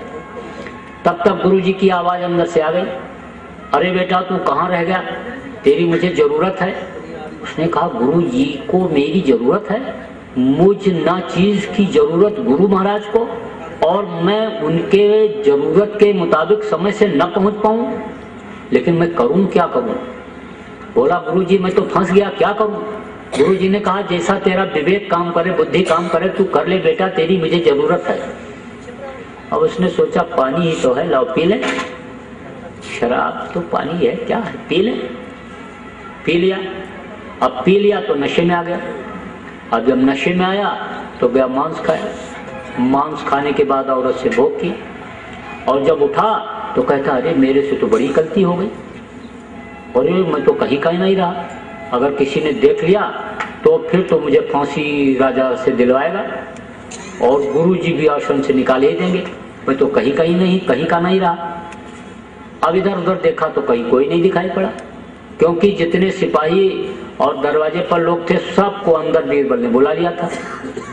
1 नंबर दरवाजे पर वही लड़का बैठा हुआ था, तलवार वहीं रखी हुई थी। तो इसने देखा तो कहा कि लड़के ने ही देखा है और यही लोगों से कहेगा। तो तलवार भी रखी है, कोई देख भी नहीं रहा, तो न रहा बांस और न बजे बांसुरी, उठाओ तलवार और लड़के को खत्म कर दो। जब गया लड़के को जब मारने के लिए तलवार उठाया, तब तक बीरबल आया, अंदर से हाथ पकड़ लिया, बोले बस अब खेल खत्म हो गया। अकबर से बीरबल ने कहा हुजूर आपने देखा? बोले देखा तो सब, लेकिन समझ में बात नहीं आई। तब बीरबल ने कहा कि हुजूर एक दफा आपने मेरे से ये पूछा था कि सबसे बुरी चीज दुनिया में क्या है, तो सबसे बुरी चीज है शराब। जो शराब पीता, मांस खाता, व्यभिचार करता, खून कत्ल करता, जमीन जायदाद बेचता, वादा खिलाफी करता है, 1000 बुराई शराब। इसलिए आप लोगों में से अगर सोहबत के असर से किसी को पीने की आदत भी बन गई हो तो आज दान में दे दो हमको, आज संकल्प बना लो, छूट जाएगा। संकल्प में बहुत बड़ी शक्ति होती है, संकल्प ही कार्य को पूरा करता है। जब संकल्प बनाया भगत सिंह ने, चंद्रशेखर, अशफाकुल्लाह खान, राजेंद्र लाड़ी ने कि हमको देश को आजाद कराना है, तो संकल्प ने देश को आजाद कराया। बदले में चाहे उनको फांसी का फंदा ही क्यों न मिला, लेकिन देश आजाद हो गया। जब संकल्प बनाया हनुमान ने कि हमको धर्म की स्थापना करवानी है, तो जब लंका में गए और पूंछ में आग लगाया जाने को हुआ तो तनिक नहीं घबराए। राम काज कीने बिना मोह कहाँ विश्राम। तो जो उनका संकल्प था राम काज कीने बिना मोह कहाँ विश्राम, श्री के अंदर रस्सी पड़ी रहती है, टुकड़ा पड़ा रहता है बांस का, वो भी मिश्री के भाव बिकता है। 400 रुपया किलो मिठाई दुकान से खरीदो तो दुकानदार डिब्बे में रख करके 400 रुपया के भाव उस डिब्बे को भी तोल देता है, क्योंकि डिब्बे में मिठाई रहती है। तो इसी तरह से संग का असर होता है। इसीलिए कहा गया बुरे का संग नहीं करना चाहिए। संग किसका करना चाहिए? साध संग मोहि देवनित, परम गुरु दाता, साध का संग करो, परमार्थी का संग करो। खराब मन जिसका हो, मन मलिन वाले का साथ न करो। आप परमार्थ करना चाहते हो, आपके मन में है, लेकिन उसने बीच में बाधा डाल दिया, तो उस परमार्थ से आप महरूम रह जाओगे। इसलिए मन मलिन वाले का भी साथ करो। हमेशा इस चीज का ध्यान रखो कि शरीर से अच्छा काम बुरा ना हो। किसी को अगर कोई भूखा दूखा आ जाए, उसको भूख लगी है तो रोटी खिला दें, प्यासे को पानी पिला दें, दूसरे के खाने वाले का फैलावें नहीं। हमेशा मेहनत और मजदूरी पर आप सब लोग भरोसा रखो, प्रारब्ध पर भरोसा रखो। जो प्रारब्ध में चीज मिली है, प्रारब्ध की जो चीज है वो आपको जरूर मिलेगी। और संतों के शरण में जो आ जाते हैं, संतों के ऊपर निर्भर हो जाते हैं, उनके प्रारब्ध में जो चीज नहीं होती है वो भी मिलती है। ये किसका देश है? काल भगवान का देश है। लेकिन काल लोग कहते हैं बाधा डालता है, काल मदद भी करता है। जब वो ये देखता है कि पिता के आदेश के पालन में ये लगे हुए हैं, तो काल जो हम लोगों का बड़ा भाई पहले आया, हम लोग बाद में आए, वो मदद कर देता है। तो उसके अधीन जितनी भी चीजें होती हैं, खाने पहनने की, दुनिया की यानी जरूरत की चीजें, वो कम नहीं होने देता है। भक्ति आ जाए, गुरु के आदेश के पालन में भगत लगा रहे तो रोटी की कमी नहीं होगी। भगत अगर भूखा सो जाएगा तो काल से हिसाब हो जाएगा कि भगत भूखा कैसे सो गया। इसलिए वो खुद डरता रहता है। इसीलिए कहा अजगर करे न चाकरी और पंछी करे न काम, और दास मलूका कह गए सबके दाता राम। तो आप मेहनत और मजदूरी पर अपने भरोसा प्रेमियों रखो, उसी में आपको बरकत मिलेगी। आपको लाख रुपया दे दिया जाए और बरकत छीन ली जाए तो वो सब जो है आपका पूरा नहीं पड़ने देगा। बरकत जो छिलेगी वो पूरा नहीं पड़ने देगी। और बरकत अगर मिल जाए, थोड़ा ही रहे, तो उसी में आपका गृहस्थी का काम चल जाएगा। इसीलिए लोग पहले के समय में दशमांश गुरु का निकालते थे। तनख्वाह पाते ही दशमांश निकाल करके गुरु के लिए रख देता था गृहस्थ। जब अनाज पैदा होता तो खलियान में ही दशमांश गुरु का निकाल के अलग रख देता था। जब व्यापार का हिसाब शाम को करता, दुकान का हिसाब शाम को करता, दशवांश गुरु का अलग निकाल के रख देता था। ये माताएं बहनें बैठी, जब ये रोटी बनाने के लिए जाती थी तो आटा चुटकी निकाल करके अलग रखती, चावल बनाती चावल अलग रखती, दाल बनाती दाल एक चुटकी अलग निकाल के रख देती थी, और कोई दरवाजे पर आता भूखा धोखा उसको दे देती, कहीं भंडारा हो रहा वहाँ दे देती, तो बरकत होती थी। 5 आदमियों का खाना बना, 7 आ गए तो वो भी खा जाते थे, बरकत मिलती थी। मुख्य चीज है बरकत। तो मेहनत और ईमानदारी की कमाई में बरकत मिलती है, इसलिए हमेशा इस पाठ को आप याद रखो। लक्ष्मी कमाई नहीं जाती है, लक्ष्मी आकर के बैठ जाती है, और जब वो ये देखती हैं कि हमको अच्छे काम में लगा रहा है तब वो रुक जाती है, और नहीं तो खिसक जाती है। माया तो है राम की, मोदी सब संसार, और जाको चिट्ठी उतरी सोई खर्चनहार। जिसको हुक्म होता है कि तू खर्चा कर, वही खर्चा करता है। नहीं तो कमाते बहुत से लोग हैं और खर्चा और लोग करते हैं, खर्च नहीं कर पाते। कमाए बहुत तरीके से, झूठ भी बोले, बेईमानी भी किए, धोखा भी दिए, चोरी भी किए, कत्ल भी जरूरत पड़ने कर दिया, लेकिन रहता नहीं कुछ। और अगर इकट्ठा भी किया तो अब रोग हो गया तो डॉक्टर कहता है दलिया खाओगे, सूखा फुल्का खाओगे, तो सोना कोई थोड़े चाटेगा। अरे सोना रखे रहो, हीरा रखे रहो, लेकिन डॉक्टर ने कह दिया जिंदा रहना है, तो तुम फुल्का और लौकी की सब्जी खाओगे, मूंग की दाल का पानी और फुल्का खाओगे, और कुछ खा नहीं सकते हो। अब तुम सब खा चुके, और अगर तुमने कुछ खाया तो समझ लो तुम्हारा टिकट यहाँ से कटने लगेगा, तुम समझ लो दूसरे का हिस्सा खा रहे हो, तो अब वो तुम्हारे काम थोड़ा आएगा। 10 लाख रुपया आपने हिसाब किया और तिजोरी में बंद कर दिया, दुकान बंद करके, और घर में आकर के सो गए 11 बजे रात को, और 2 बजे रात को इनकम टैक्स का छापा पड़ गया और तिजोरी सील हो गई, तो 2 रुपया सुबह निकाल पाओगे? नहीं निकाल पाओगे। सालों मुकदमा चलेगा, कई साल मुकदमा चलेगा, और वो रुपया देख भी नहीं सकते हो जिसको तुमने उसमें बंद किया था। तो अब चिट्ठी ऊपर से कट गई, चिट्ठी कट गई। इसीलिए कहा गया कि माया तो है रूखड़ी, 2 फल की दातार, और खावत खर्चत मुक्ति दे, और संचित नरक द्वार। इकट्ठा करने पर नरक का दरवाजा भी दिखा देती। आपके जेब में पैसा नहीं है और कहीं जा रहे हो, किसी ने गाली दे दिया तो कहोगे बोलो नहीं, दिन दशा खराब है, गाली कहीं लगी नहीं रहती है। और अगर जेब में पड़ा है 10-20 हजार रुपया और किसी ने ऐसे तिरछा देख लिया तो कहोगे निकाल लो ऑफिस की, निपट लेंगे। अब वो बात नहीं है पहले वाली, जेब गरम है, दे लेके सब निपटा लेंगे। अब झगड़ा कर लिया, मार कर लिया, आपने मारा उसको, उसका हाथ पैर टूट गया, उसने आपको पटक दिया, अगर आप कमजोर पड़े तो आपका हाथ पैर टूटा, चलो दवा कराओ, चलो मुकदमाबाजी करो। मार दिया आपने, वो मर गया, तो आदमी मारने का पाप लगा कि नहीं लगा?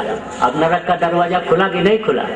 तो माया तो है रूखड़ी, 2 फल की दातार, और खावत खर्चत मुक्ति, खाते खर्चे करते रहो तो मुक्ति मोक्ष उसी से मिल जाएगा, उसका भी रास्ता प्रशस्त हो जाएगा। अच्छे काम में लगाते रहोगे तो मुक्ति मोक्ष का भी दरवाजा खुल जाएगा। तो इसलिए इस तरह से कहा गया कि इकट्ठा नहीं करना चाहिए, और इकट्ठा करने वाला कर भी नहीं पाता, और जिसके पास नहीं रहता है वो करता भी जाता है। सीकर में एक फतेहपुर तहसील है राजस्थान में, तो उसमें एक दानी हुआ, तो उसका नाम था सोहन लाल दुग्गल। तो सुबह 10 बजे जाओ, 11 बजे जाओ, तो उसके पास कुछ नहीं रहता था। कोई मांगने के लिए जाए तो कहता था 4 बजे आओ, और 4 बजे कहाँ से आ जाता था उसको नहीं खबर, लेकिन आ जाता था। तो दान करने जब वो बैठता था तो ऐसे सिर को नीचे किए रहता था, और उठा उठा करके ऐसे देता जाता, जो आवे उसको ऐसे देता जाए। तो एक आदमी आया तो उसने कहा, उस समय लोग दोहा चौपाई छंद में श्लोक में बात करते थे। तो एक आदमी ने कहा ऐसी देनी देन को कित सीखे हो सैन, और जो जो कर ऊंचो उठे क्यों तो नीचो नैन। उसने कहा ये देनी तुमने कहाँ से सीखी कि जैसे जैसे तुम हाथ उठा उठा करके देते हो वैसे वैसे तुम्हारा सर नीचा होता जाता है, और लोग एक देते हैं तो 10 पुकरवाते हैं, तो 10 पत्थर में नाम लिखाते हैं, और तुम दान दे रहे हो तो तुम सिर को नीचे क्यों किए हुए हो? ये देनी तुमने कहां से सीखी? ये तरीका तुमने कहां से सीखा? तब उसने जवाब दिया कि देनहार कोई और है, देनहार कोई और है, देत रात दिन रैन और लोग भरम मुझ पर करत तासो नीचो नैन। लोग मुझ पर भड़क कर रहे हैं कि सोहन लाल दे रहा है, सोहन लाल दे रहा है, सोहन लाल दे रहा है, तो मैं हमारे शर्म के सिर को नीचे कर लेता हूँ और देने वाला जब दे रहा तो मैं बांटा हूँ। तो सारी व्यवस्था उसी की है, लेकिन नियत से बरकत होती है। नियत अगर सही रहेगी तो बरकत होगी, और नियत खराब हो जाएगी बरकत खत्म हो जाएगी। तो ज्यादा समय आपका नहीं लेना चाहता हूँ, लेकिन जो नए लोग आए हो उनको थोड़ा सा जय गुरुदेव नाम के बारे में बता देना चाहता हूँ कि जिससे आपको कुछ मिल जाए और आप जिससे कुछ पा सको। तो ये जय गुरुदेव नाम ये किसी आदमी इंसान का नाम नहीं, ये भगवान परमात्मा का नाम है। जय गुरुदेव नाम का प्रचार करने वाले बाबा जय गुरुदेव जी महाराज ने खुद अपने श्रीमुख से इस बात को फरमाया है कि मेरा नाम जय गुरुदेव नाम नहीं है। उन्होंने अपना परिचय दिया तो कहा मेरा नाम गोस्वामी जी महाराज का नाम। जिन्होंने रामायण लिखा हम लोगों के गुरु हैं तो नाम नहीं लेते, तो वो नाम बताया उन्होंने।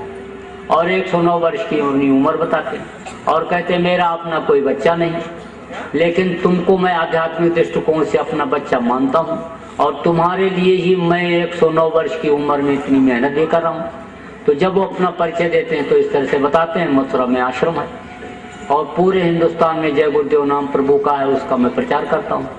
तो ये है जय गुरुदेव नाम, ये भगवान परमात्मा का नाम और इसमें परमात्मा की पूरी शक्ति पावर भरी हुई। जब जब महापुरुष इस धरती पर आते हैं तो वे एक नाम को जगाते हैं। जैसे त्रेता में जब भगवान राम आए थे तो उन्होंने राम नाम जगा करके यानी राम नाम में शक्ति भर दिया था। आपको याद होगा कि जब लंका पर विजय प्राप्त करने के लिए भगवान राम जा रहे थे तो समुद्र में पुल बनाने की जरूरत पड़ी थी, तो पत्थर के ऊपर राम राम लिख करके समुद्र में डाला गया था। सारे पत्थर तैरने लगे थे। जब कृष्ण आए तो कृष्ण नाम में शक्ति बढ़ी। कृष्ण कृष्ण जिसने जहाँ पर पुकारा कृष्ण वहां पर खड़े हुए मिले। द्रौपदी को उबारा, ग्राह को, तमाम ऐसे उदाहरण मिले। त्रेता और द्वापर के पहले सतयुग था। सतयुग में गुरु की पूजा होती थी और गुरु नाम में शक्ति थी, गुरु नाम से ही उद्धार होता था। उसी गुरु नाम को बाबा जय गुरुदेव जी महाराज ने जगा लिया और गुरु के पहले जय लगाया। जा माने जयमान, या माने जो, जयमान माने जो हमेशा रहे। तो हमेशा कौन रहता है? गुरु। गुरु बिन भव निधि तरह न कोई, जो विरन शंकर समोई, चाहे ब्रह्मा या शिव के समान कोई होगा, बगैर गुरु के पार नहीं हो सकता। लेकिन वो गुरु कैसा होना चाहिए, इस पर भी विचार करने की जरूरत होती है। गुरु में 2 अक्षर, रू है नाम प्रकाश का और गु कही अंधकार और ताको करे विनाश जो, सोई गुरु करता। इन बाहरी आंखों को बंद किया तो अंधेरा होगा, लेकिन इन बाहरी आंखों को बंद करने पर जो अंतर में उजाला ला दे वो वास्तव में सच्चा गुरु, समृद्ध गुरु होता है। लेकिन अब आजकल लोग ऐसे गुरु की खोज कम करते हैं क्योंकि वो बुराइयों से लोगों को अलग करना चाहते हैं, बुराइयों को छुड़ाते हैं। तो बुराइयों के छोड़ने में थोड़ी तकलीफ होती है। धोबी जब कपड़ा को धोता है तो पटक करके धोता है और उसको निचोड़ता है, तब उसकी मैल निकलती है तो कपड़ा सिकुड़ जाता है, ऐंठ जाता है, फिर उसको झींचता है, खींचता है, फैलाता है, सुखवाता है किसी तरह से। तो इसी तरह से बुराइयों के छोड़ने में लोगों को तकलीफ होती है।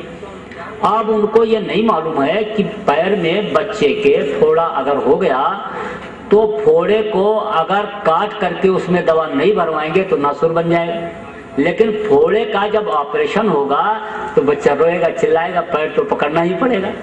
इस चीज को नहीं सोचते हैं कि दवा भरना जरूरी है, नहीं तो नासुर बनेगा। बस ये देखते हैं कि बस सरल हो, आसान हो, कोई बुराई न छोड़ना पड़े, वो काम होना चाहिए, वैसा गुरु होना चाहिए। तो सचिव वैद्य को 3 जो और प्रिय बोले भयास और राज धर्म तन 3 कर हुए बेगी है नाज। अगर मीठा गुरु बोला, मीठी बात किया तो समझ लो धर्म चला जाएगा। और सचिव वैद्य राजा का जो सचिव यानी राजा का जो मंत्री है, राजा की मुंह देखी बात करे, राजा को सही सलाह न दे तो समझ लो राज खत्म हो जाएगा। और वैद्य मरीज के मुताबिक अगर उसको खाने पीने को बता दे जैसी उसकी इच्छा करती रहती है तो समझ लो शरीर खत्म हो जाएगा, रोग बढ़ता जाएगा। लेकिन अब लोग उनको पसंद करते हैं कि जो बुराइयों से ना अलग करें। एक आदमी जा रहा था तो रामायण की चौपाई बज रही थी, गुरु बिन भाव निधि तरह न कोई और जो विरंच शंकर सम हुई। तो उसने कहा ब्रह्मा और शिव के समान कोई होगा, लेकिन बगैर गुरु के नहीं पार हो सकता, तो गुरु करना बहुत जरूरी हो गया। थोड़ी दूर और आगे बढ़ा तो कबीर साहब की वाणी पढ़ी जा रही थी, निगुरा मुझको ना मिले पापी मिले हजार, यक निगुरे के शीश पर लख पापी का भार। लाख पापियों का बोझा निगुरा के सिर पर होता है, तो मुझे तो गुरु अब करना पड़ेगा, नहीं तो मैं अपना पाप तो ढो ही नहीं सकता, लाख पापियों का बोझा कैसे ढो पाऊंगा। सोचने लगा कि मंदिर के पुजारी को गुरु बनाऊं कि मठ के मठाधीश को गुरु बनाऊं कि आश्रम के महंत को गुरु बनाऊं, गुरु बनाऊं किसको बनाऊं। सोचता हुआ जा ही रहा था, तब तक उधर से दंड कमंडल लटकाए हुए साधु बाबा आ रहे थे। मोड़ मुड़ाया, खाने को जब नहीं मिलता कहते मोड़ मुड़ाओ, कपड़ा बदलो, चलो। नारी मुई घर सत्यानाशी और मूल मुड़ाए भय सन्यासी, कहते हम सन्यासी बन जाओ। मूल मुड़ाए 3 गुण, सिर की मिजे खाद। मूल मुड़ाए 3 गुण, सिर की मिटे खाद, और बनी बनाई रोटी मिले और लोग कहे महाराज। तो मुड़ाए हुए उधर से आ रहे थे, तो उनको देखा, पैर छुआ तो कहा कि महाराज आप हमारे गुरु बन जाओ। तो खोज ही रहे थे कोई चेला मिले कि जिसको मूड़ूं। बोले देखो मंत्र तो मैं दे दूंगा, लेकिन यह है कि सामान तुमको सब लाना पड़ेगा, लोटा धोती लंगोटी अनाज बिस्तर फल फूल मेवा जो कुछ लगता है वो सब लाना पड़ेगा। उसने कहा सामान तो सब मैं ले आऊंगा, लेकिन महाराज मुझको कोई ऐसा मंत्र दे दो कि जिससे बड़े आदमियों की सोसाइटी हमारी न छूटे, क्योंकि मैं बड़े आदमियों के बीच में रहता हूँ। तो सुबह उठ करके 4 अंडे का तो नाश्ता करता हूँ, 2 किलो मांस खाता हूँ, 3-4 बोतल शराब पी जाता हूँ, चोरी व्यभिचार खून कत्ल दंड फंद सब काम मुझे करना पड़ता है। तो हमको कोई ऐसा मंत्र दो कि हमारा यह भी चलता रहे और वो भी चलता रहे। तो उस अंधे गुरु ने कहा, जिसकी तीसरी आंख नहीं खुली हुई है अंदर की, उसने कहा अरे तू घबराता क्यों है, तेरे लिए तो मैं बाईपास रास्ता निकाल दूंगा। तुझको मैं शंकर जी का मंत्र दे दूंगा। शंकर जी भी गांजा पीते थे, भांग खाते थे। अब उसको यही नहीं पता कि शंकर जी गांजा पीते थे, भांग खाते थे या जहर पी लिए थे। शंकर जी न गांजा पीते थे न भांग खाते थे, वो तो गंजेड़ियों ने गांजा पीने से पहले बम बम बम बोल करके शंकर जी को बदनाम कर दिया। तो शंकर जी का मंत्र दे दिया। अब उसने कहा कि चलो पूजा करने के लिए भगवान खरीद ला। तो भगवान खरीदने गया तो राम भगवान, कृष्ण भगवान, शंकर भगवान, विष्णु भगवान सबका फोटो कैलेंडर खरीद करके ले आया। अब उस कैलेंडर में फोटो किसका छपा है? फिल्मी दुनिया के कलाकार का, जो राम बन करके बैठ गया, कृष्ण बन करके बैठ गया, शंकर बन करके बैठ गया, उसका फोटो उसमें छपा है। नशेड़ियों का फोटो छप जाता है। रामलीला हो रही थी तो राम सीता हनुमान की झांकी सजी हुई थी, बैठे हुए थे, लोग देख करके दर्शन करके मुग्ध हो रहे थे, कैमरामैन फोटो खींच रहे थे।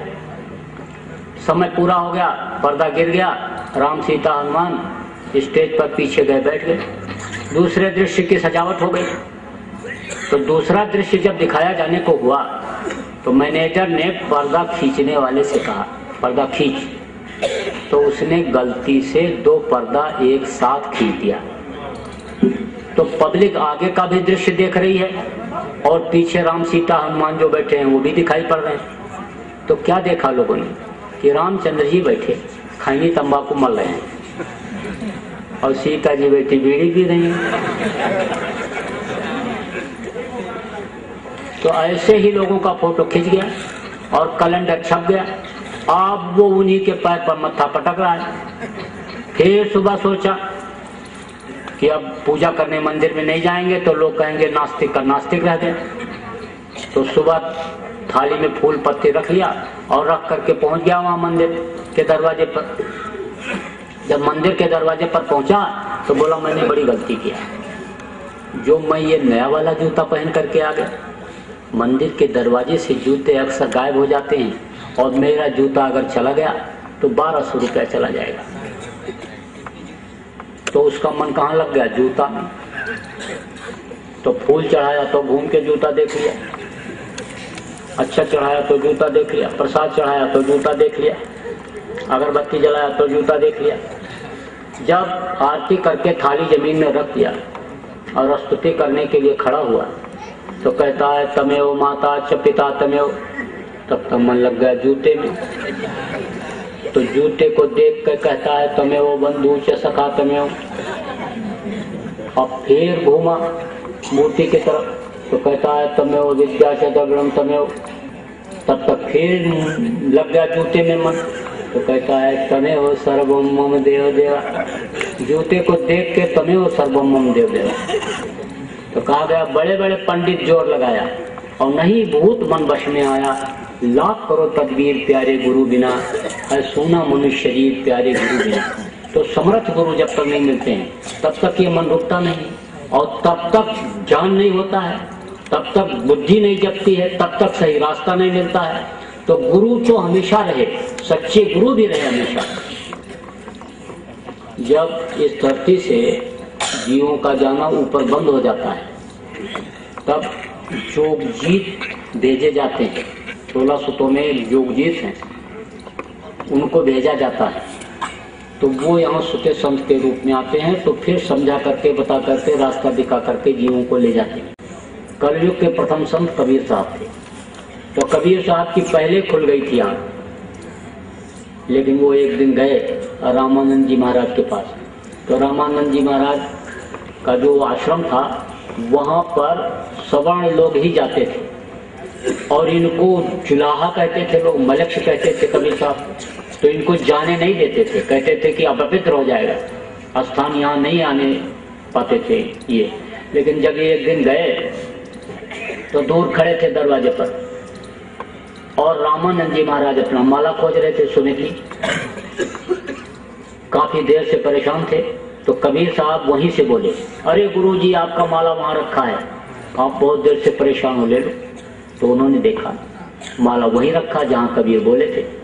तो एक तो होता है, एक होती है विद्वता, विद्वान होते हैं, और एक होता है ज्ञान। तो हिंदी पढ़ लो, अंग्रेजी पढ़ लो, उर्दू फारसी का ज्ञान खूब अर्जित कर लो, दुनिया की जानकारी कर लो, हर क्षेत्र की जानकारी कर लो, तो आप क्या रहोगे? विद्वान रहोगे। लेकिन एक होता है ज्ञानी, जिसकी अंदर की आंख खुल जाती है, इन्हीं दोनों आंखों के बीच की तीसरी आंख खुल जाती है और अंतर का बोध हो जाता है। वो अंतर में ही बैठ करके दुनिया की सारी चीजों को देख लेता है, उसको ज्ञानी कहते हैं। मसी कागज ने कलम गई नहीं हाथ, उस पर आज लोग रिसर्च कर रहे हैं, पीएचडी कर रहे हैं। तो वो ज्ञानी थे। कौन?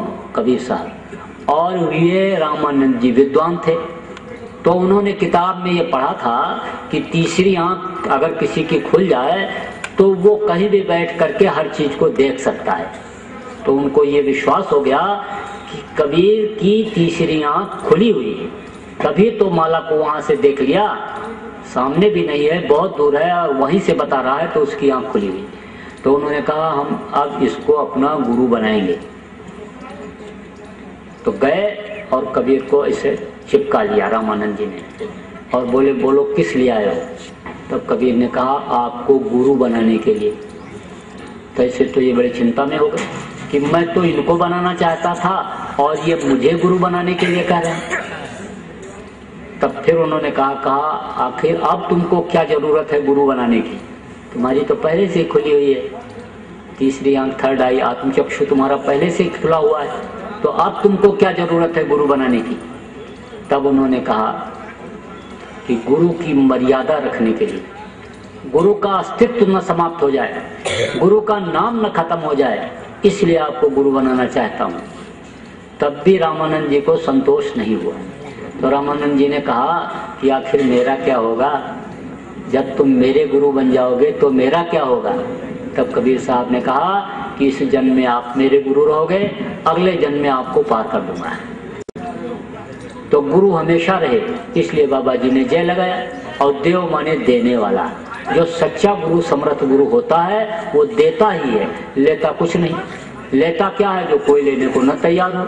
जैसे बाबा जय गुरुदेव जी महाराज कह रहे कि तुम अपनी बुराइयों को मुझे दे दो, मैं अपने ज्ञान अग्नि के द्वारा जला दूंगा और तुम्हारे अंतःकरण को साफ कर दूंगा, नाम रूपी रत्न तुमको दे दूंगा।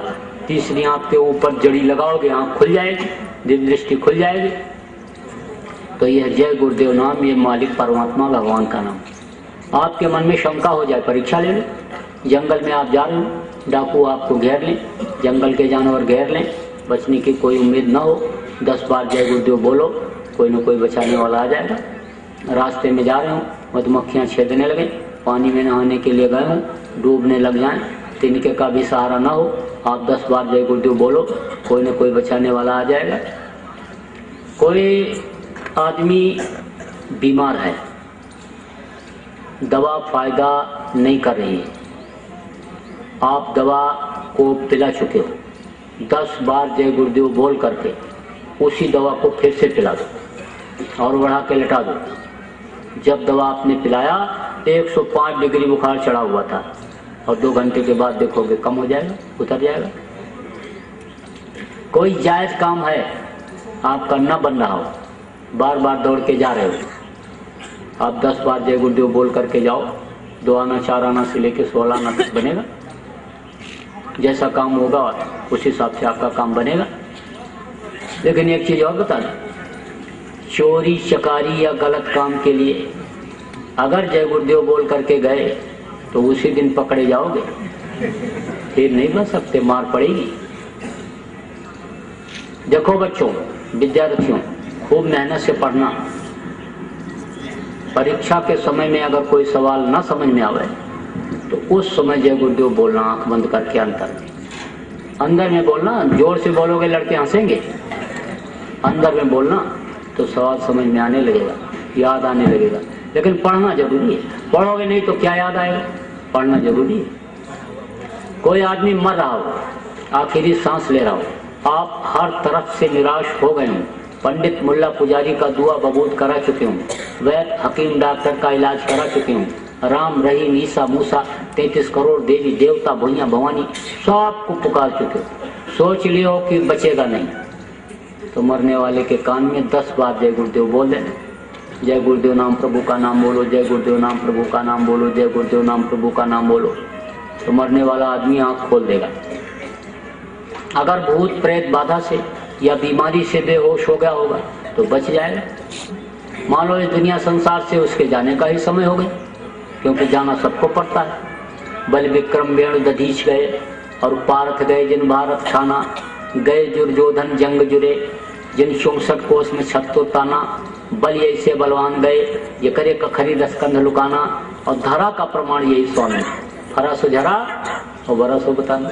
तो जाने का भी समय अगर हो गया होगा तब भी वो 1 मिनट के लिए आंख खोल करके बताएगा कि हमारे सामने एक सफेद दाढ़ी वाले, सफेद कपड़ा लपेटे हुए महात्मा आ गए। बाबा जय गुरुदेव जी महाराज की तस्वीर अगर पहले कभी देखे हुए होगा या बाबा जय गुरुदेव जी महाराज का दर्शन किए हुए होगा तो साफ साफ बताएगा कि बाबा जय गुरुदेव जी महाराज आ गए और उन्होंने हमको यमराज के दूतों से बचा लिया। इस समय मुझको पूरी शांति महसूस हो रही है। मेरी हड्डी हड्डी जो चटक रही थी, हजारों बिच्छू के डंक मारने इतना दर्द मेरे बदन में पैदा हो गया था, आंख की रोशनी जो खत्म हो गई थी, कान से सुनाई नहीं पड़ रहा था, जबान तुतली हो गई थी, अब मुझको कोई तकलीफ नहीं है। अब मैं बाबा जय गुरुदेव जी महाराज के साथ जा रहा हूँ, मुझको पूरी शांति महसूस हो रही है। तो मरने वाला कभी झूठ नहीं बोलता, फिर तो यकीन विश्वास आपको करना ही पड़ेगा। लेकिन अब आप में बुद्धिजीवी लोग भी बैठे हैं, पढ़े लिखे, एमए पीएचडी डीलिट तमाम डिग्री लिए हुए बैठे हो, तो आप तो इस बात पर विश्वास करो न करो, क्योंकि आप आधुनिक दुनिया में हो। तब आप कहोगे कि अरे जब कभी आंधी आफत आएगी, बीमारी तकलीफ आएगी, तब हम क्या परीक्षा लेंगे, तब हम क्या लाभ उठाएंगे।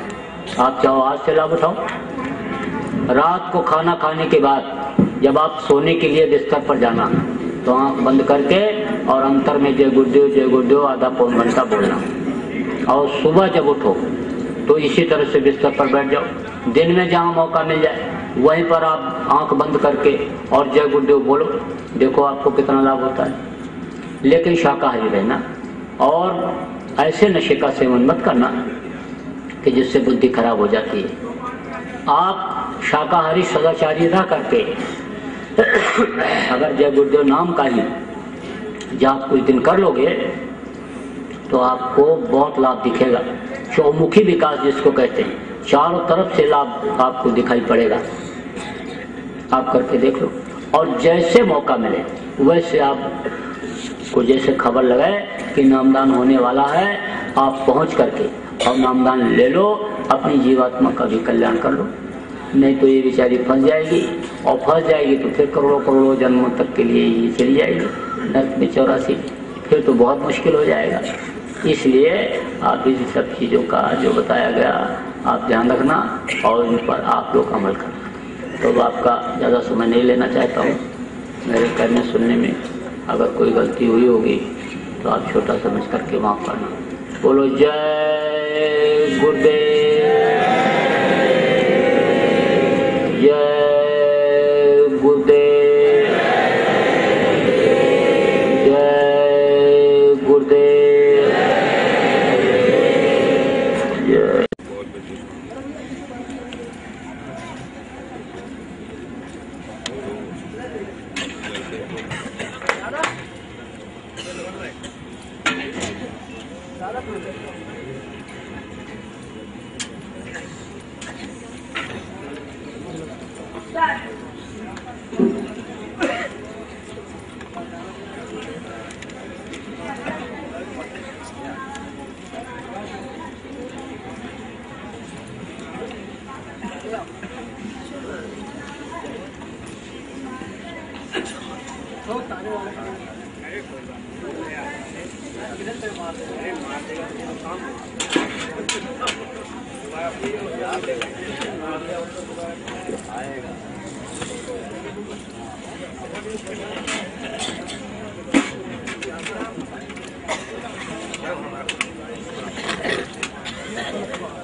कुछ बात हुई थी?